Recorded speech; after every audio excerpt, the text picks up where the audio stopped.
pour parler un petit peu question morale et psychologie sur ce qui nous attend. Toute civilisation a été à son apogée la plus haute, c'est fait une extinction ou d'un rêve trop grand, ou de défis trop grands, ou de conquêtes de trop grands, ou même au nom de sa création, en ignorance de ce qu'elle avait créé. Ou au nom de Dieu, ou en tant que mécréant. Bref. Je voudrais parler un petit peu de tout ce qui se fait là en voiture électrique autonome ou en intelligence artificielle ou autre. Qu'est-ce qu'une intelligence artificielle pourrait noter si elle étudiait l'histoire de l'humanité? Eh bien, c'est que l'homme a toujours abusé d'un autre homme et que c'est dans la nature de l'homme de s'autodétruire. Est-ce qu'une intelligence artificielle serait dans la volonté d'autodestruction ou est-ce qu'elle serait dans la volonté de domination de l'être sur d'autres êtres, d'autres entités? Bref, des questions morales que ni une intelligence artificielle ni même un homme pourrait répondre et que seul Dieu a la conscience de qui doit mourir et qui doit vivre. Et jusqu'à la nuit des temps, nous ne sommes pas nés grâce à une technologie, nous sommes nés des survivants de plusieurs guerres, naufrages, déluges et tout ce que l'on veut. Là où je veux en venir, c'est que on a tous une volonté de suprématie, de contrôle et de maîtrise sur nos vies. Or, on a tous conscience que l'on fait ce que l'on peut de sa vie et non ce que l'on veut. Mais on a tous conscience qu'une fois après avoir dominé notre foyer, l'extérieur au foyer, notre travail et toujours dans l'évolution, on essaye d'avoir un impact sur notre région, sur notre pays, sur notre planète et après au-delà de notre planète. Ça, c'est ce qui va de l'évolution propre de l'évolution et non l'évolution humaine. Là où je veux dire que c'est dangereux, c'est qu'est-ce que penserait une intelligence artificielle si elle verrait que les sciences, c'est-à-dire d'autres intelligences artificielles, sont utilisées et sont abusées par l'espèce humaine.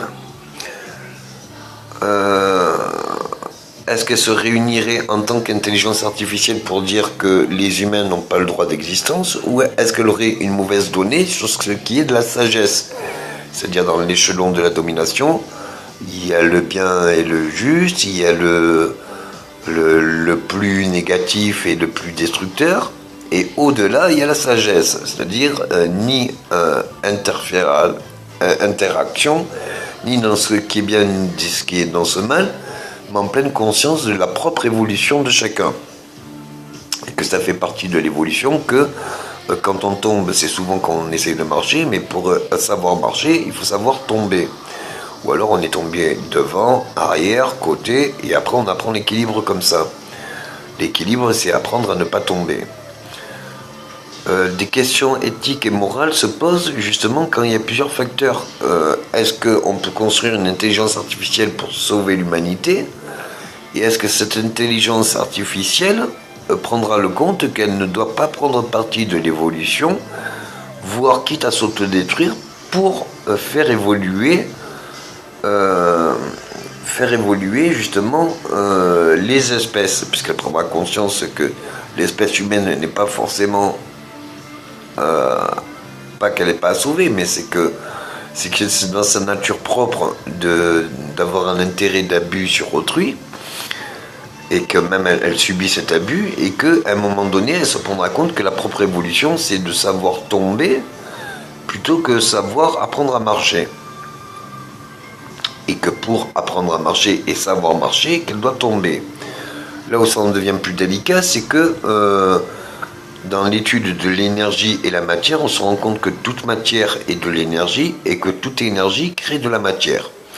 Une intelligence artificielle qui contrôlerait l'énergie, contrôlerait la matière et contrôlerait l'univers. Mais si elle adviendrait à mourir ou être en phase terminale de vie, elle pourrait, au nom de ce qui lui semble juste de sagesse, désirer que le tout, c'est-à-dire aussi bien le matériel que l'immatériel, disparaisse.